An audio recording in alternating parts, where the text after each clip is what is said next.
끝없는 우주 만물을 말씀 한마디로 창조하신 전지전능하신 하나님 아버지, 우주 만물을 만드는 가운데 오직 우리 인간만 하나님 형상 가진 영적인 존재로 창조해 주신 것 참으로 감사를 드립니다.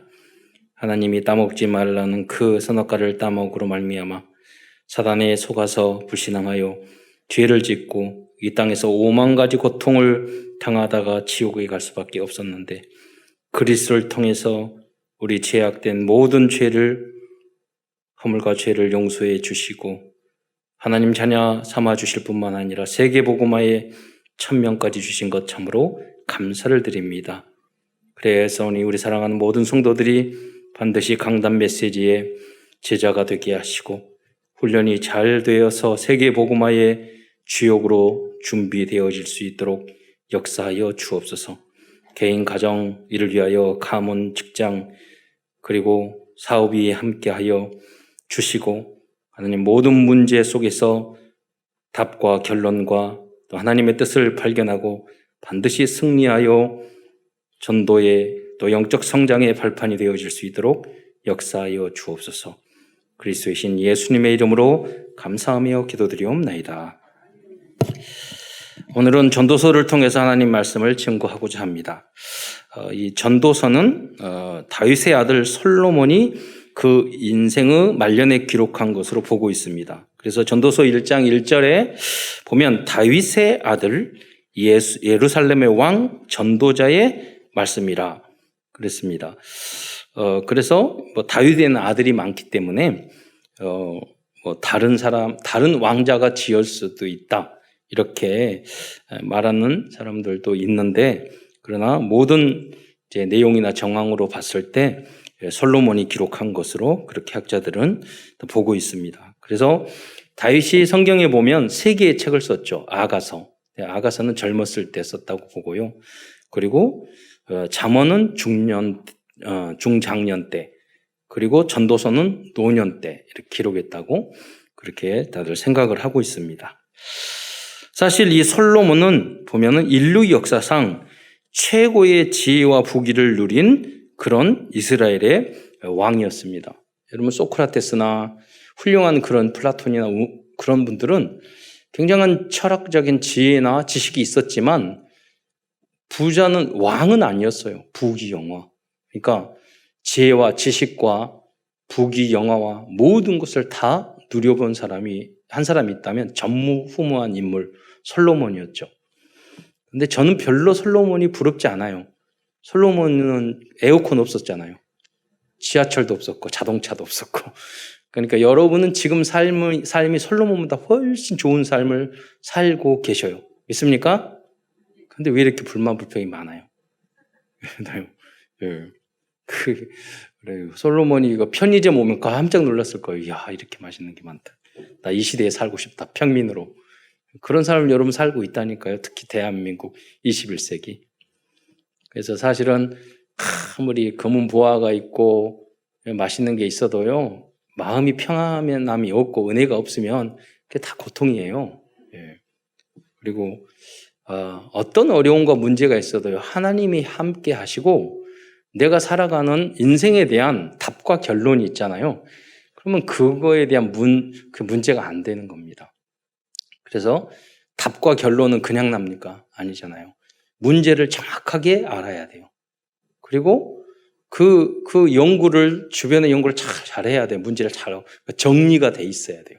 그러니까 여러분에서 인생이라는 것이 여러분에게는 문제일 수 있잖아요. 이 인생이 무엇인가를 5만 가지 문제가 있는 게 인생인데 정리를 해야 돼요. 왜 이렇게 문제가 왔는지, 이 문제를 우리가 어떻게 대해야 되는지. 그럼 우리는 쉽게 답과 결론을 얻을 수 있어요. 근데 영적인 것이 거기에 있고 하나님의 은혜가 있기 때문에요, 세상적인 지혜와 지식과 경험과 그거 가지고는 절대로 결론을 낼 수가 없어요. 그래서 하나님의 은혜로 빛 대신 그리스도가 우리 안에 성령으로 임하기 때문에 우리는 정확한 답이 보이는 거죠. 그래서 여러분, 그 빛을 전하는 게 바로 여러분의 역할이에요. 그 빛이 지혜예요. 그렇잖아요. 깨달음이에요. 그래야지 답답한 인생을 안 산다니까요. 결론을 알고 있으면. 원인의 문제의 원인도 알고, 과정도 알고, 문제가 왜 발생한지도 알고, 결론도 알면 답답하지 않다니까요. 그러나 이 솔로몬은 그 말년에 모든 것이 헛된 것이라고 고백하고 있습니다. 여기 보면 뭐 헛된 거, 쾌락, 풍요, 뭐 이런 것들은 헛된 것이다 그러면 공감 가잖아요. 그것뿐만이 아니에요. 지혜, 지식, 공부, 책을 쓰는 것 다 헛된 것이라고. 공부 못하는 것들이 이걸 보고 헛된 거니까 공부 안 하라 그런 말 아니에요? 그렇잖아요. 공부도 헛되고 헛된 것이니 그런 의미가. 여기 보면 전도서 12장 12절에 보면 많은 책을 짓는 것은 끝이 없고 많이 공부하는 것은 몸을 피곤하게 하느니라. 책도 많이 쓰고 공부도 많이 한 사람이 할 수 있는 말이죠. 그러니까 이제 사실은 복음 없이 하면 그 결론은 다 허망한 거예요. 허무한 거고. 그런데 여러분 복음 안에 그리스도 안에 있으면 아주 작은 것도 주님 때문에 복음 때문에 그 다 소중한 것으로 변하게 되는 거예요. 그래서 그걸 그렇게 만드셔야 돼요. 행복으로 바뀌게 돼요. 그래서 이 믿음이 없었을 때 세상 것을 바라봤을 때 이 솔로몬을 할 때는 그런 시간표가 있었단 말이에요. 다 헛된 일을 하고 있었던 거예요. 그리고 심지어 선, 정의, 노력, 수고도 다 어떤 피곤한 것뿐이라는 거예요. 그렇잖아요. 무엇인가 정확한 복음과 전도와 하나님의 일을 위해서 한 것이 아니라면 그 모든 것이 헛된 것이 되는 거예요. 여러분들이 그래서 오늘 숙제가 그러잖아요. 여러분이 험한 건데 너무 좋은 거. 드라마 그렇게 열심히 보시잖아요. 기억나요? 그렇잖아요. 또 보면 다 보고 또 봐야 되고 또 봐야 되고. 험한 것이에요. 복음 안에 있으면 그 드라마 안에서도 답과 영적인 것도 이게 많은 것을 얻다니까 와 우리 이런 드라마를 진짜 복음적으로 만들 수 있는 우리 작가와 그런 어떤 방송인이 정말 나왔으면 좋겠다. 뭐 그게 의미가 다 있다니까요. 전도자로 정말 섰으면 좋겠다. 이런 생각이 있어요. 그게 꿈과 비전으로 바뀌어요. 그래요. 제가 드라마를 우연히 봤는데 이게 방법이야, 방법. 그 방법이 뭔가 그랬더니 이 무당의 딸인데 누군가를 저주를 하면 그 사람이 막 몸이 꼬여져 죽는 거예요. 그거 보면서 답은 없지만 그래 저렇게 귀신에 걸린 사람은 저러는구나. 이게 그런 걸 하잖아. 사람 방법을 해가지고 그 방법이 무슨 방법이냐? 저주에서 원수 갚는 방법이잖아요. 우리는 그런 방법을 찾는 것이 아니라 복음에 살리는 방법으로 우리는 복음으로 재해석해야 되잖아요. 그러니까 그 드라마 보니까 영적으로 그 무당 이야기이기 때문에 끝까지 봤거든요. 잘 안 보는데 근데 의미가 있더라고요. 근데 생각했어요. 복음 없는 사람이 그 방법 보면 그래 내가 그 미운 사람 오늘부터 방법 써야지. 그래가지고 인형 만들어 저주하고 나도 한번 보기 싫은 사람 옷 잡아가지고 저주 한번 해봐야지. 이러지 않을까. 반대로 누가 나 저주하고 있는 거 아닐까? 두렵고 공포스러울 거 아니에요. 제가 날 잡아서 여기 가게 지난 말씀드린 가게 분들이 이사 올 때 사람들은 날 잡아서 이사 가고 그런다고 그러니까 저도 그랬어요. 여기 가게 이사 올 때 날 잡아서 왜 그래요? 왜 나를 잡고 그래요? 그랬더니 하는 말이 불안하지 않잖아요. 그래서 생각해서 우린 모태신앙이니까 그런 게 전혀 없거든요. 날 잡고 그런 방향 날 운명 사주팔자 해방됐기 때문에 자유했기 때문에. 그러나 그 속에 사는 사람들은 심각해요. 저희 매형도 도자기 그 큰 회사에 그 과장을 했거든요.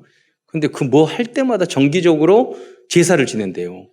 아니 그 최첨단 세라믹 그 그릇을 만드는데 그 사람들이 간부들이 다 와서 제사들을 지내고 돼지 머리에다가 절하고 그게 뭐냐면 잘 돼주라고 뭐 돼지 먹으니까 그렇게 먹고 싶어서 그런지 모르겠지만 그러니까요 그런 세상적인 방법을 쓴다니까요. 복음 안에서 여러분이 해방과 자유를 얻은 줄 믿으시기 바랍니다. 이걸 확실히 믿으세요. 이걸 선물해야 된다니까요. 다 매여 있어요.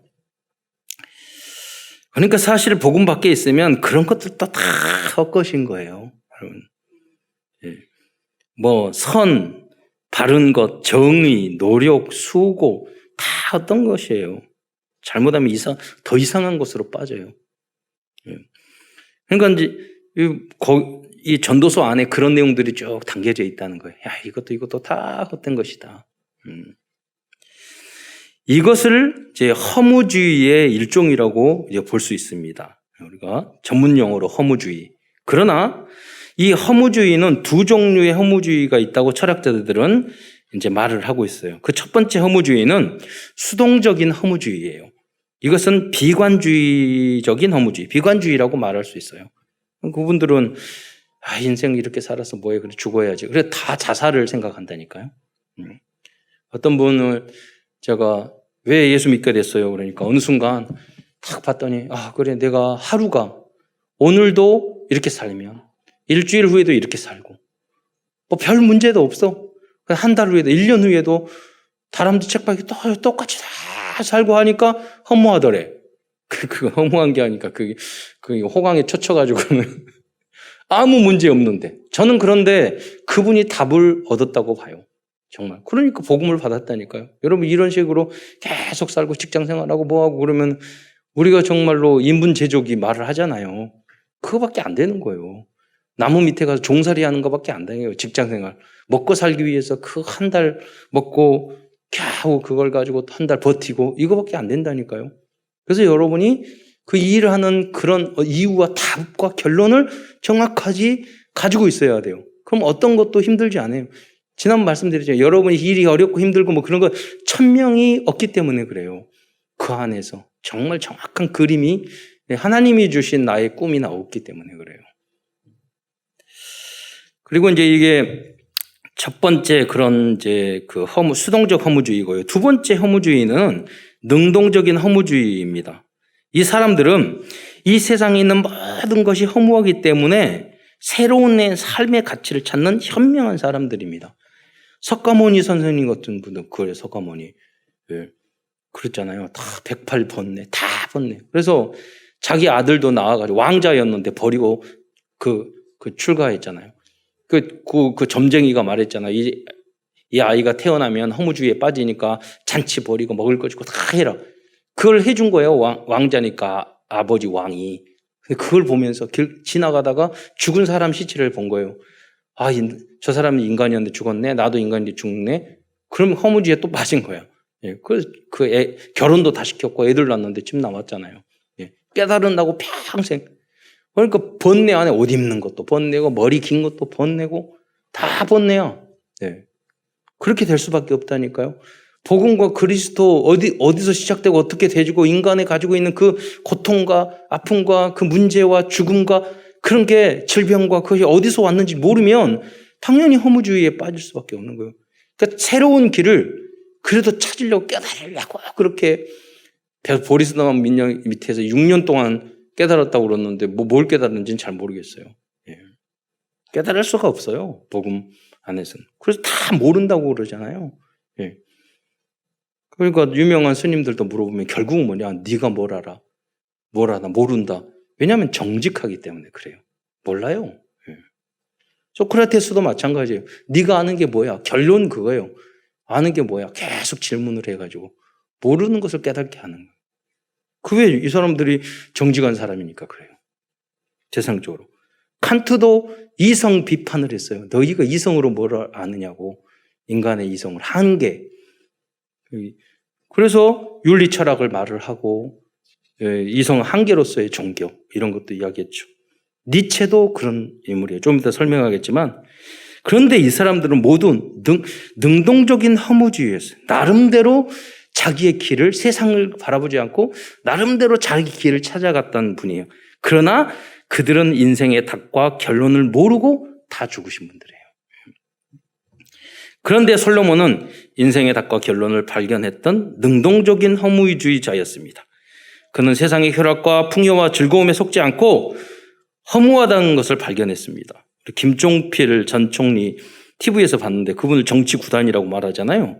근데 그분이 제가 TV에서 직접 봤다니까요. 정치 그거 허업이야, 허업. 이게 처음에 허업이라는 단어를 자꾸 이렇게 자주 듣지 않잖아요. 그러니까 그분이 학문이 깊으셔서 그런지 잘 안 쓰는 전문 용어를 예, 쓸데없는 일이 업이다 이거예요. 정치를. 그러니까 다 해보고 하신 말씀이에요. 그러니까 정치가 필요 없고 그 안에는 닿는 게 정치를 하지 말고 그런 말은 아니잖아요. 너희들이 정치의 권력욕을 가지고 제대로 그걸 안 하면 결국은 다 그 정치 때문에 너희들 이상한 인간 되고 허무한 것이 돼버리는 거 아니냐. 그러니까 똑바로 하라. 이런 교훈이 그 안에도 담겨 있었겠죠. 예. 그렇게 되는 거예요. 사실 복음 안에 있지 않으면 모든 것이 공허한 것이 되는 것입니다. 예. 제가 상담했던 그 알코올 중독, 마약 중독, 도박 중독, 음란 등 모든 쾌락을 마음대로 즐겼던 그 사람들 이야기 보면 정말로 그 인생이 소설도 그런 소설은 없어요. 말하기가 너무 그런 거예요. 야, 이런 인생을 이렇게 가능하구나 할 정도로. 그런데요, 특징이 뭐야? 모두 다 자살 경험이 있어요.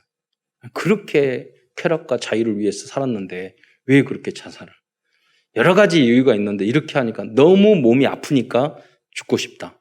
아프니까. 그리고 주변에 있는 사람들은 너무 비난을 받으니까 그게 자기가 그 비난받을 짓을 다 했는데 그런데도 불구하고 남들이 그거에 대해서 지적하면 자존심은 있어가지고 그게 너무 고통스러운 거예요. 예. 어느 날 10년 동안 마약을 했는데요. 부인이 갑자기 오더니 나 이혼하겠다고 그러니까 자기가 너무 배신감을 느꼈대. 그래서 웃음이 나더라고요. 자기 멋대로 살고 마약하고 도박하고 바람피고 집 나가고 그렇게 살았는데 조광지처가 어느 날 갑자기 당신 도저히 못 참겠다. 애기 다 본인이 다 키우고. 근데 이혼하자고 그러니까 자기 마음속에 무슨 생각이냐면 너무 배신감을 느꼈다고. 그때부터 죽고 싶었다고. 그래서 이제 내가 진짜 뻔뻔하네요. 그랬거든요. 근데 이 도박하는 사람들의 중독자의 특징이 뭐냐면 나밖에 몰라요. 나. 아주 이기적이에요. 또 특징이 뭐냐? 아주 교만해요. 남의 이야기를 안 들어요. 환창세기 3장 그대로란 말이에요. 누구한테 속였냐? 사탄에게 속은 거 아니에요. 영혼이 잡힌 거 아니에요. 여기서 해방시켜주는 유일한 길은 그리스도 복음인 줄 믿으시기 바랍니다. 그를 그래서 솔로몬이 깨달았다는 게 지혜로운 사람이고 은혜 받은 사람이죠. 결국 솔로몬은 하나님께 예배하며 참 복음과 하나님의 말씀을 증거하는 전도자로 살아가는 것이 가장 가치 있는 삶이라는 것을 알았습니다. 이 전도자라는 말의 히브리어 원어는 코엘렛이에요. 이건 설교자라는 뜻과 사람을 모아서 그 사람을 가르치고 설교한다는 뜻이 있어요. 그 안에. 그리고 그런 뜻이에요. 쉽게 말하면 우리가 지금으로 해석하면 다락방 지교의 사역자예요. 사람들을 모아서 하나님의 말씀을 전하는 자. 그게 코엘렛이에요. 전도자. 여러분의 결론을 이 전도자로 내시기 바랍니다. 우리는 솔로몬처럼 세상에 대하여는 복음 안에 있는 능동적인 허무주의자가 되어야 하겠습니다. 세상은 복음 밖에 있으면 세상 그런 것들은 다 아무것도 아니에요. 그래서 여 목사님이 그랬잖아요. 절망을 철저히 절망하면 또 희망이 생기고 답이 나온다고. 많은 사람들이 이 세상에서 대해서 아주 미련을 버리지 못하고 더 좋아하고 바라보고 진짜 절망을 해야 돼요. 다 의미 없는 것들이에요. 그 속에서 그러나 왜 내가 열심히 공부하고 내가 직장생활하고 가정생활하고 그 힘든 육아도 해야 되고 다 해야 돼요. 복음 때문에, 그리스도 때문에, 세계복음화 때문에 거기에서 새로운 의미를 갖고 포기 말고 하지 않고 도전하는 거예요. 그래야지 끝까지 갈 수 있고 의미 있는 행복한 삶을 살 수 있는 거예요. 그래서 오늘 첫 번째에서는 먼저 전도자 솔로몬이 발견한 헛된 것들에 대해서 먼저 알아보도록 하겠습니다. 고린도전서 2장 전도서 2장 1절부터 11절의 말씀을 보면 솔로몬 자신을 즐겁게 하기 위하여 행했던 다양한 내용들을 기록하고 있어요. 그러나 결국 솔로몬은 모든 것은 헛된 것이다. 여기서 말하는 헛된 것이라는 히브리어 단어는 헤벨이거든요. 이건 증기, 우리가 숨을 쉬는 숨, 그리고 의미 없다 이런 그 단어의 뜻을 가지고 있어요. 헛된 것이라고 이렇게 번역해도 뭐 틀린 번역은 좋은 번역으로 생각됩니다. 고백하고 있어요. 예. 그래서 2장 그 헛된 것들에 대한 내용을 한번 보면은 자막 한번 띄워주세요. 2장 2절부터 보겠습니다. 여기 보면 2장 2절에 내가 웃음에 관하여 말하여 이르기를 그것은 미친 것이라 하였고 저는 2000년 전인데 이게 정말 답이다 생각이 드는 거예요. 희락에 대하여 이르기를 이것이 무슨 소용이 있는가 하였노라. 이게 무슨 말이냐면요. 웃음. 여러분 지금으로 말하면 개그나 예능 프로예요. 그럼 여러분 그게 다 헛된 것들이 여러분 남을 막 웃기기 위해서 내가 그걸 짜내고 힘들고 그리고 개그 프로에 되면 다 문 닫잖아요. 그렇게 했는데 왜냐하면 그분들은 너무나도 고통스러운 거야. 잠시 웃기기 위해서. 처음에는 그것도 즐겁죠. 나중에 아이디어 안 나오면 너무너무 힘들다는 거예요. 평소에는 말도 안 하고 웃지도 않아요. 예. 그래서 여러분 개그 프로 그 못 하다가 예능 프로 나와가지고 또 그 먹고 살기 위해서 막 웃기고 어른들이 막 해야 되고 그래야 돼. 방송용으로 말을 해야 되고 다 그게 연기 아니에요. 참된 기쁨이 아니라 그거 보고 또 백성들은 국민들은 그거 보고 막 웃고 있고 그들은 고통 속에서 그거 하고 있는데 다를 어떻게 보면 깊이 생각해 보면 다 허무한 짓이고 헛된 짓을 하고 있는 거잖아요. 그래서 뭐 우리 오래됐지만은 젊은 사람 모르지만 구봉서 그분도 오랫동안 자녀들이요 코미디언인지 몰랐대요. TV 못 보겠대요. 나중에 장로님 되셨잖아요. 왜 그게 허무한 것이니까 사람 웃기는 것이. 그러나 여러분 복음 안에서 있으면 그런 것도 다 의미가 있는 거예요. 야 이렇게 해서 참된 기쁨을 주고 잘 웃지 못하는 사람에게 웃음을 주고 그래 하나님이 주신 아이디어 가지고 내가 유명해지면 내가 간증도 하고 이런 의미를 가지고 있으면 그거 다 이길 수도 있고 좋은 작품도 나오고 그럴 것 같아요. 그래서 우리 후대들이 그런 달란트를 가지고 복음을 위해서 뭐든지 해야 되는 거예요. 그래야지 허무한 것이 혼동공허 흑암이 되지 않는 겁니다. 다음 2장 3절에 보면 이제 계속 보여주세요. 내가 내 마음으로 깊이 생각하기를 내가 어떻게 하여야 내 마음을 지혜롭게 다스리며 마음을 지혜롭게 다스리는 걸 했다는 거예요. 그게 철학이고 마음 수련이고 교양이고 독서예요. 그럼 책 많이 읽은 분이 교양 있고 훌륭할 것 같아요. 제가 아는 삼촌이 있었는데 그분 신학대학 나오고 목회도 안 해요. 근데 책을 그렇게 좋아해요. 말도 너무너무 잘해요. 그랬는데 근데 항상 사람이 진실되지 않고 그리고 꾀보예요. 완전히 꾀로만 살아요. 그래서 내가 직선적으로 내가 이렇게 그 나를 사랑하고 어렸을 때부터 했기 때문에 그런 어떤 사건이 있었어요. 그래서 내가 왜 그렇게 책을 읽었는데 왜 그렇게 사세요? 내가 그랬더니 그렇게 말이야 하더라고요. 책으로 사람 바꿔요? 진정한 완전 복음 속에 들어가지 않으면 절대 안 바뀝니다. 그래서 하나님 말씀을 그래서 강단 메시지 붙잡고 그걸로 여러분은 바꿔가시기 바랍니다. 교양 한계가 있다니까요. 교수들 책만 읽는 교수들의 성격 얼마나 이상한데요. 안 바뀌어요. 예. 고집 세고 그렇잖아요. 나 중심이고 무서운 거에 잘못 그런 것들에 빠지게 되면. 그러나 복음 안에 있으면요 그게 큰 전도의 문이 되는데 술로 내 육신을 즐겁게 할까? 음주 가무 해도요 속만 쓰려요. 간 아파요. 그렇잖아요. 허무하게 돼요. 내가 어떻게 하여야 천하 인생들이 그들의 인생을 살아가는 동안 어떤 것이 선한 일인지를 알아볼 때까지 이 어리석음을 꼭 붙잡아 둘까? 이게 뭐냐면 선한 일이 무엇인지 알아보는 거. 그게 도덕 철학, 정치 철학, 윤리 철학이에요. 그거 해봤자 그분들은 다 도덕적이고 윤리적이지 않아요. 철학을 해도. 그런 철학자가 이 사회를 다르게 만들 수 있는 그게 적용돼가지고 그게 교육이든 뭐든 이거는 최고의 답이고 이 이론은 정확하다. 그런 게 없다니까요. 오직 하나님의 복음, 말씀밖에 없는 줄 믿으시기 바랍니다. 그래서 그것을 잘 정리해서 이 사회의 종교가 아니라 그러잖아요. 종교가 아니라 참 복음을 재해석, 재적용해서 사회를 바꿀 수 있는 그런 성도들과 작게는 여러분 현장에서 또 미래를 위해서는 우리 렘넌트들이 후대들이 그런 준비를 해야 된다는 거예요.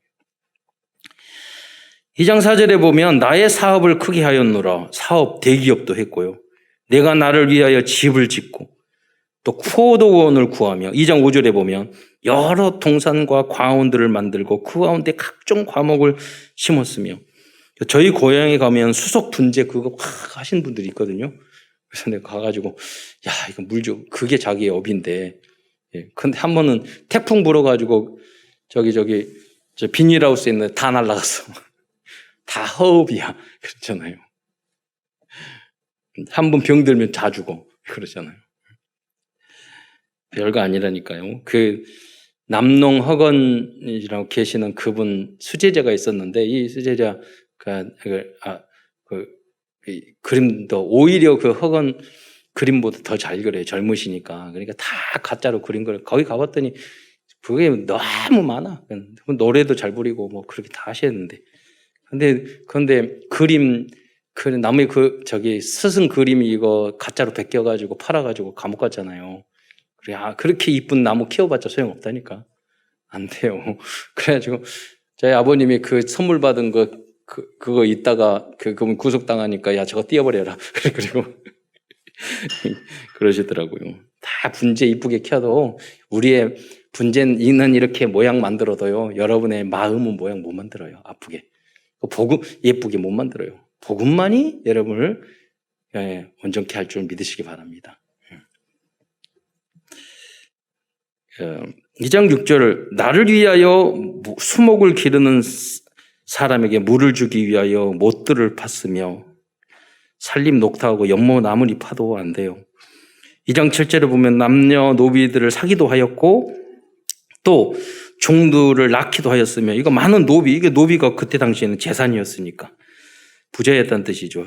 또 보면은 소와 양떼의 소유를 더 많이 가졌으며 2장 8절에 보면 은근과 왕들이 소유한 보배와 여러 지방의 보배를 나를 위하여 쌓고 또 노래하는 남녀들과 인생들이 기뻐하는 처첩들을 많이 주었다. 여기 처하고 첩들이잖아요. 근데 왕상 11장 3절에 보면 이 솔로몬이 부인이 1000명이나 됐어요. 왕은 후궁이 700명이요. 첩이 300명이라.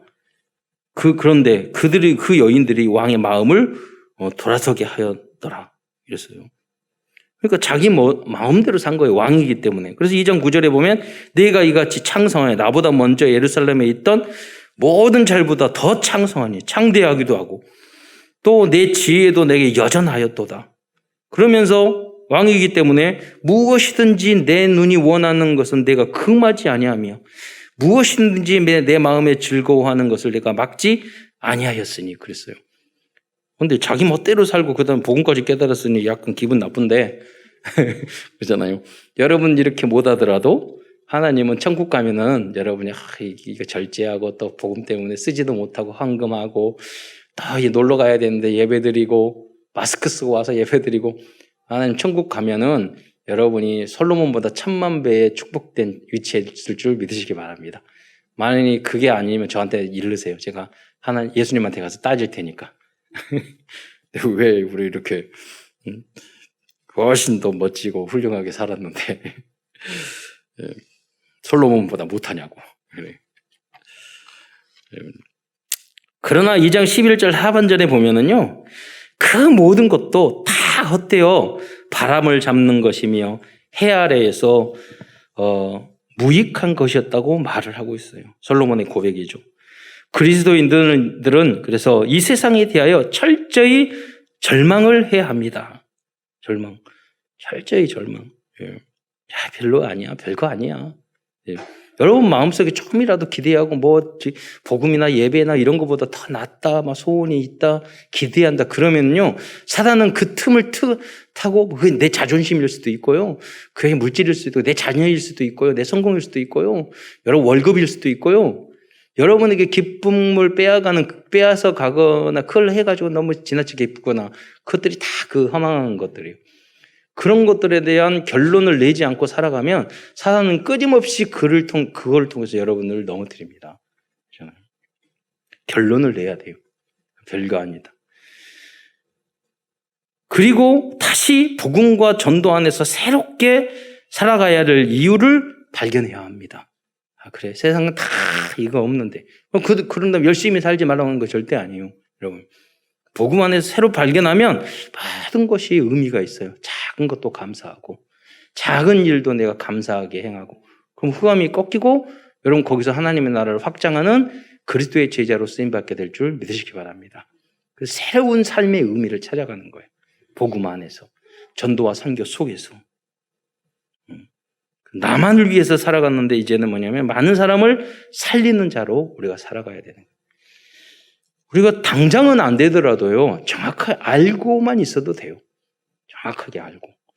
그러면 어느 순간에 내가 이전 것은 지나갔으니 보라 새 것이 되었도다. 바뀐 나를 발견하게 될 거예요. 다른 사람이 여러분이 달라졌다는 것을 알게 돼요. 그러면 뭐예요? 여러분이 어떻게 해야 되느냐? 답과 결론을 탁 내야 돼요. 그럼 그때부터 여러분이 급격하게 거듭나고 변화되게 돼요. 큰 두 번째에서는 전도자 솔로몬이 발견한 절대복음에 대한 참된 삶에 대해 알아보겠습니다. 그 삶은 그런 삶은 어떤 건 가장 가치 있는 삶이고 행복한 삶이고 또 영원히 남는 삶을 우리가 살아간다니까. 사실은 예수 믿는 사람은 욕심이 없는 것이 아니라 진짜 큰 욕심이 있는 거예요. 사람들이에요. 영원한 욕심이 있는 사람들이에요. 예. 그래야지 신앙생활 잘 한다니까요. 뭐 참고 인내하고 그런 거 아니라니까요. 우리가. 이거 별게 아니고 영원한 하나님이 주신 어마어마한 복을 바라보기 때문에 이건 아무것도 아닌 거예요. 그러니까 세상도 위대한 사람들이 그러는 거예요.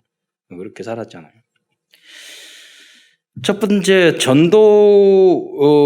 전도자 솔로몬 기자인 솔로몬은 선을 어떤 깨달음을 가졌냐? 선을 행하는 사람이 한 사람도 없기 때문에 절대 복음이 필요하다고 말씀하고 있습니다. 이거를 깨달은 거예요.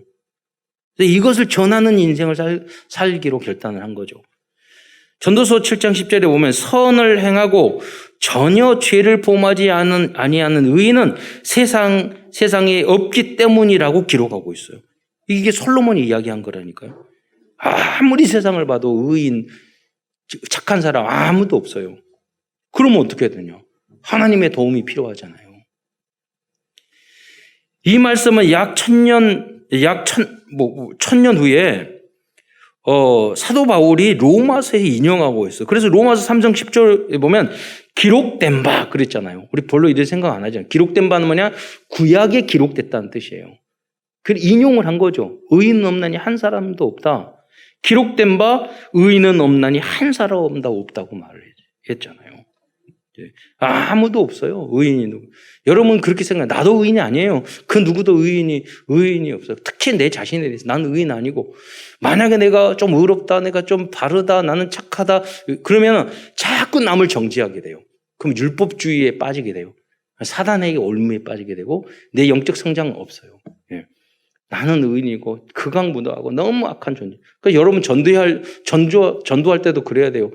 내가 훌륭하고 잘 돼서 그런 것이 아니라 난 진짜 죄인이고 부족한데 내가 친구한테 내가 봤을 때는 너는 훨씬 착하고 훌륭하다. 예수님이 나 같은 죄인도 받아주시고 나를 위하여 구원해 주셨는데 너가 예수 믿으면 안 받아주겠니? 그럼 누가 안 받아주겠어요? 그런 것들을. 맞잖아요. 우리가 말만 안 해서 그렇지. 착하게 보이는 사람 속으로는 얼마나 나쁜데요. 그 사람들이.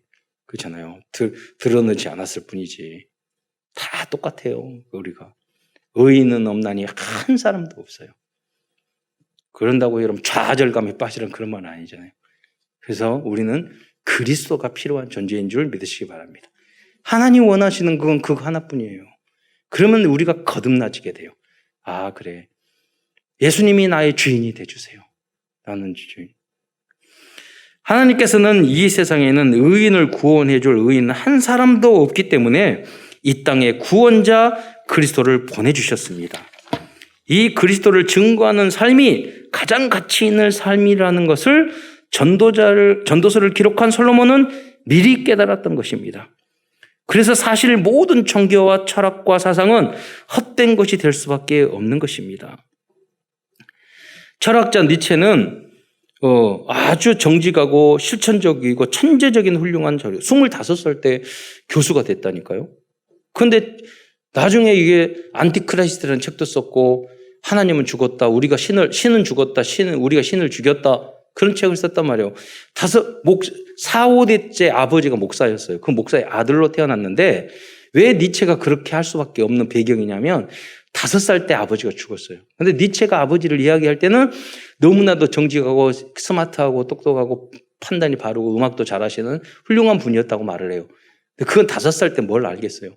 그 후로 외갓집에 가서 이모 몇 명에서 6명의 여자 밑에 살았어. 근데 아버지가 그 약한 부분이 있어서 돌아가셨잖아요. 근데 36살 때 아버지가 돌아가셨는데 항상 그런 고백이었어요. 계속 아팠어요. 그러니까 나도 우리 아버지처럼 36살 되면 죽을 거야. 그때부터 본격적으로 너무 아파가지고 10년 동안 교수하다가 퇴직하고 이제 자기 건강에 좋은 곳을 막 떠돌아다니면서 책을 쓰고. 근데 어느 정도 아프냐면 그 니체의 글은 짧아요. 왜 그러냐면 집중해서 할 만한 그런 정신적인 것이 없었던 거예요. 그러니까 잠언처럼 짧게 쓰고 또 쓰고 짧게 쓰고 이렇게 됐어요. 그런데 지금 이 시대의 최고의 철학자로 이야기해요. 왜 그러냐면 그는 이 세상의 기독에 있는 로마 카톨릭, 기독교, 종교적인 복음 없는 기독교는 다 종교예요. 똑같아요. 여러분. 로마 카톨릭도. 이제까지 있는 세상의 모든 철학 학문들을 다 파괴시켰어요. 그래서 니체를 망치의 철학자라고 그래요. 다 깨부셨어요. 네. 그래서 여러분 맞잖아요. 세상의 복음 모르고 창세기 3장 속에 있고 사단의 손 안에 있는 인간이 철학이나 종교나 만들어 봤자 복음 모르는데 그 사람한테 하는 게 모두 잘못된 거잖아요. 그러니까 니체가 말하는 건 다 맞는 거예요. 그래서 유럽에 있는 모든 사람과 종교 그런 교회를 복음 모르고 왔다 갔다 한 그런 사람이 하나님을 죽였다. 하나님이 원하시는 건 이런 건 아니다. 라는 비판을 했던 거예요. 맞는 비판이잖아요. 그런데 니체가 무슨 말을 했냐면 진정한 크리스찬은 자기밖에 없다. 진정한 예수 그리스도하고 두 사람밖에 없다. 한 사람은 예수 그리스도고 다른 사람은 나다. 그랬어요. 약간 미친놈. 그러니까 그게 왜 그랬을까요? 그만큼 정직하게 살려고 했던 거예요. 아빠, 엄마 체질을 잘 봐서. 근데 그게 정의고 바르게 살게 하고 착한 척하고 이게요. 사회를 비판하고 그럼 자기도 그렇게 살기 어렵잖아요. 그러니까 그런 자가당착에 빠져가지고 정신 스트레스 계속 받다가 어느 날 그러니까 사람들이 모든 게 권력에 의해서 약한 사람들을 짓밟고 있다, 다 속이고 있었던 거다, 이런 식으로 비판하다가 길거리를 46살 지나갔는데 마부가 이게 마차가 빠져 있는데 마부가 매로 그 말을 막 때리니 그 모습을 보고요. 너무나도 분개해서 가서 마차에 머리를 안고 막 울다가 그때부터 완전히 발작 일으켜서 10년 동안 정신병원에 있다 죽었거든요. 그 해석을 학자들은 뭐라고 그러냐면 그 말의 모습 속에서 니체 자기 자신의 모습을 발견했다는 거예요. 네. 그만큼 정신증이 있었고 약한 사람이었고 감수성이 예민한 사람이었다는 거죠. 거기다 이입을 시킨 거지 그런 걸. 그러니까 인간은 그런 나 자신의 그런 것도 지킬 수 없는 그런 존재란 말이에요. 그런데 지금 많은 현대의 학자들이 신은 죽었다 그 말 때문에요. 이 니체가 그렇게 반대하는 그런 거 때문에 교회와 복음과 예수님이 그러라고 그랬어요. 성경이 그러라고 그랬어요. 종교인들이 그 사람들이 잘못한 거지. 그래서 그러니까 물을 버리려다 애기까지 버리는 것처럼 이 복음까지 다 버려버리는 거예요. 잘못된 것은 버려야죠. 그런 굉장히 결과적으로는 굉장히 악한 일을 한 사람 중에 한 사람이 돼버린 거예요. 니체도 똑똑했지만 그러나 그는 세상을 살리는 방법은 몰랐고 결국 그래서 자기는 작은 이런 사건 때문에 정신착란을 일으켰고 10년 동안 정신병원에 있다가 죽었어요. 그런데 많은 사람들은 지금 그걸 따른단 말이에요. 그래서 아주 어떤 교수들이나 책을 보면은요, 니체를 엄청 미화시켜요. 종교의 유럽 사회에서 억압했는데 결국은 뭐냐면 그런 것들은 다 권력이고 그러기 때문에 나를 찾아야 된다. 근데 여러분 생각해 보세요. 저희 누님 20년 동안 입양인을 위해서 일을 했거든요. 근데 그 입양을 할 때 다 선진국에 가고요. 중상류층의 가정으로 가요. 그리고 보통 2, 3개국을 하고 다 전문성이 있어요. 그 친구들이 한국에 와서 한국을 전혀 모르는데 다 찾아와요. 왜 그러겠어요? 나의 뿌리를 찾고 싶어서. 그런데 대부분 정신적인 문제 있어요. 그리고 알코올 중독자고. 왜 그러겠어요? 피부도 다르지. 결국은 어머니, 아버지 뿌리를 모르는 거예요. 내 뿌리를 모르는데 그 사람 정신적으로 문제일 수밖에 없어요. 어렸을 때 우리 아버지가 빨리만 돌아가셔도 나에게 정신적인 그런 문제가 오는데, 애착 관계가 깊이 형성이 안 되었을 때. 그러니까 엄마, 아버지가 어렸을 때 자녀들에게 함부로 소리 지르고 막 이렇게 이상한 행동 보이고 그러면 다 그대로 그 아이에게 심겨져요. 그러니까 여러분이 지금 나쁜 것들은 다 부모님한테, 할아버지한테 온 거예요. 뭐 이거 체력적인 것도 많다고, 정서적인 거, 인격적인 거 다 마찬가지예요. 그래서 그것을 우리가 끊어버리는 게 하나님 말씀이에요. 우리 기준, 수준, 표준이 조상의 DNA나 성격이나 상처가 그게 아니라 복음이 돼야 돼요. 복음으로 거듭나야 돼요. 치유가 돼야 돼요. 그래서 이 모든 중요한 이 사역에, 그런데 여러분, 그러니까 내 뿌리 하나님, 결국 뭐냐면 하나님을, 우리 아버지, 여러분 근본적으로 하나님이잖아요. 그 입양인들처럼 부모님이 모르면 그렇게 정신적으로 문제가 있는 것처럼 우리가 우리의 근본 하나님을 진짜 모르는데 어떻게 정상적인 삶을 살아요? 난 그런 분들 신기해요. 어떻게 사는지. 그러지 않아요? 영적인 과예요. 혼동, 흑암, 공허에 빠질 수밖에 없어요. 엄청난 상처를 가질 수밖에 없어요. 그래서 우리는 부세상적인 부모나 이런 거 없어도 돼요. 그러나 우리의 근본적인 하나님을 알면 다 치유가 되는 거죠. 그 치유의 주역으로 서밋으로 쓰임받기를 축원드립니다. 두 번째는, 그래서 솔로몬은 인간들은 모든 것을 알고 계시고 당신의 뜻대로 이루어 가시는 전지전능하신 하나님께 우리의 모든 것을 맡기는 삶을 살아가는 것이 가장 지혜롭고 현명하고 가치 있는 삶이라고 말씀하고 있습니다. 전도서 5장 11장 5절의 말씀을 한번 합독하도록 하겠습니다. 시작. 사람의 길이 어떠함과 아이 벤 자의 태에서 뼈가 어떻게 자라는지를 내가 알지 못함 같이 만사를 성취하시는 하나님의 일을 내가 알지 못하느니라.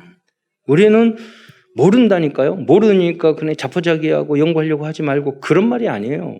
여러분, 최선을 다해서 우리가 노력해서 알려고 하지만, 그러나 그럼에도 불구하고 우주의 구조를 우리가 알지 못하고 옳고 그름 그런 것도 모른다니까요. 그런 겸허함 속에서 우리가 알려고 최선을 다해서 우리는 노력할 뿐이에요. 그렇기 때문에 우리는 뭐냐면, 우리 인간의 한계가, 인간이라는 건 뭐냐, 한계 있는 존재잖아요. 인간이라는 존재 자체가. 그렇기 때문에 여러분들의 모든 염려, 근심, 미래를 주님께 맡기고 기도하면서 작은 일에 충성하시기 바랍니다. 내가 할 수 있는 부분은 충성되게 하지만, 그러나 내가 안 되는 것을 왜 그걸 가지고 붙잡고 고민하고 염려하고 그래요. 그 부분 주님께 다 맡기는 거죠. 그게 기도죠. 그리스도를 여러분의 삶의 주인으로 모시고 살아가시기 바랍니다. 이렇게 하면 반드시 하나님께서는 여러분을 인도해 주시고 세상 사람이 알지 못하는 참된 행복과 응답을 분명히 주실 것입니다. 그래서 그리스도인들은 세상에 대하여 이렇게 능동적이고 적극적인 허무주의자가 되어야 합니다. 이걸 우리가 복음적인 허무주의라고 말할 수 있어요. 이 복음적인 허무주의란 세상적인 성공과 풍요와 쾌락과 즐거움에 속지 않으면서도 혹시 이 세상에 힘들고 고통스럽고 어려움이 또 많을지라도 내게 주어진 일을 성실히 행하면서 안 되면 하나님께 또 기도하고 힘달라고 기도하면 되는 거예요. 그러면서 우리가 복음을 증거하는 전도자의 삶을 살아가는 것, 이것이 복음적인 허무주의자인 것입니다. 세 번째, 그래서 그런데 가장 바람직하고 성공적인 삶은 나이가 들기 전에 렘넌트 청년 때부터 정확한 복음을 가진 전도자로 살아가는 것이라고 하고 말씀하고 있습니다. 왜냐하면 나이 들어서는 바꾸기가 굉장히 힘들어요. 어렵잖아요. 왜냐하면 어렸을 때부터 복음적인 체질을 만들어야 했지만이 세상에서 승리하기, 그 문제 앞에 승리하기가 쉬워요. 그렇잖아요. 여러분 보기 싫은 사람, 어떤 사람들 막 미운 사람들 용서하려고 어렵잖아요. 근데 여러분 어렸을 때부터 막 체질화되고 모태신앙이고 기도가 사람, 우리는 그런 게 저는 더 어려워요. 모태신앙이고 몇 대 믿었기 때문에 왜 저렇게 살까? 왜 저렇게 인간관계를 저렇게 하고 살까? 근데요. 목사님들도 보면은요. 원수되면 절대로 소통 안 돼요. 해결 안 돼요. 아무리 복음을 줘도. 왜? 이게 늦게 복음을 받아서 그래요. 체질 절대 안 바뀐다니까요. 그런데 어렸을 때부터 복음 들어가면요. 체질 자체가 완전 복음의 체질로 바뀌어요. 그래서 여러분 정확한 복음을 주는 게 어렸을 때 모태에서부터 주는 게 아주 중요해요. 정확한 복음을 알게 하는 게. 주님께서 이렇게 진짜 죄인인데 우리를 용서하셨어. 그걸 알면 넌 하나님의 자녀야. 그러면 어딜 가든지 그런 사람이 있으면 다 용서하게 된다니까요. 그래서 복음이 너무 중요한 거예요. 내 것이 될 때까지 여러분 도와주셔야 돼요. 전도서 12장 1절로 2절 한번 말씀을 같이 읽겠습니다. 네, 시작. 그때 너의 창조주를 기억하라. 곧 곤고한 날이 이르기 전에 나는 아무 낙이 없다고 할 해들이 가깝기 전에 해와 빛과 달과 별들이 어둡기 전에 비 뒤에 구름이 다시 일어나기 전에 그리하라. 여러분 그렇기 때문에 청년의 때가 마지막이에요. 그 결혼하기 전에 빨리 장가 시집 가는 게 문제가 아니에요. 결혼하기 전에 완전 복음의 체질로 만들어야 돼요. 그렇잖아요. 왜 제가 오직 복음, 완전 복음 말하는 줄 아세요? 복음만 구원 받았어요. 하나님, 예수 다 믿어요. 가정 못 지킨다니까요. 못 참아요. 여러분, 오직 복음 전도해요. 그러자면 남에게 아픔과 고통을 주고 그런 사람으로 이게 다듬어지지 않으면 전도 때문에 교회 봉사 때문에 남을 괴롭힌다니까요. 오직 복음만 하면. 그래서 완전 복음, 완전 사랑이에요. 원수까지 사랑하고 어떤 죄의 허물도 용서할 수 있는 그리스도의 성품으로 우리가 바뀌어야지만이 나도 지킬 수 있고 상대방도 지킬 수 있고 교회도 지킬 수 있고 그런 거예요. 성경의 내용이 다 그거예요. 여러분. 구원받고 예수 믿고 하나님 믿는 것은 은혜로 금방 믿을 수 있어요. 그러나 내가 갱신되고 성장하고 복음, 오직 복음, 완전 복음으로 가는 것은 많은 시간이 필요해요. 여러분 많이 도움이 필요해요. 그래서 여러분 그걸 하는 게 다락방이고 미션홈이고 지교회예요. 그것을 여러분이 영접시켜가지고 30개 다락방을 해가지고 정말로 미션홈 이렇게 완전 복음의 체질로 빛과 소금이 되는 그런 그리스도의 제자를 여러분 만들어내는 거예요. 인생을 살면서 그런 사람을 몇 명 못 만들고 죽으면 너무 인생이 아깝잖아요. 그래서 여러분이 청년의 때 절대 놓치지 마시기 바랍니다. 마지막 때예요, 마지막. 네 번째로 전도자 솔로몬은 하나님께 예배하는 예배자로 살아가고 하나님의 말씀에 순종하는 삶이 가장 가치 있고 축복된 삶이라는 것을 발견하였습니다. 전도서 12장 13절 내용을 한번 읽어보겠습니다. 시작. 일의 결국을 다 들었으니 하나님을 경외하고 그의 명령들을 지킬지어다. 이것이 모든 사람의 본분이니라. 이게 솔로몬의 답과 결론이에요. 뭐냐면 하나님을 경외하고 하나님께 예배드리고 하나님을 찬양하고 경외하고 그리고 그의 명령을 지킬지어다. 하나님의 말씀을 지키라. 그러면 여러분 율법 하나님 말씀을 지키는 게 부담스럽고 율법적이고 그런 것을 힘들게 지키란 말이 아니에요. 여러분 하나님 말씀을 듣고 내가 치유가 되고 공감을 하게 되고 거기서 길을 찾고 방향을 찾고 답을 얻고 그 말씀이 성취되잖아요. 응답이 되면 너무 행복한 거예요. 하라고 하는 거예요. 그리고 하나님이 여러분에게 이거 해라 저렇게 하라고 하는 것은 미워서가 아니에요. 부모님이 너 이렇게 하면 안 돼, 너 이렇게 하면 돼. 그건 뭐냐면 사랑의 권면이란 말이에요. 성경의 말씀은 여러분 하나님의 자녀야.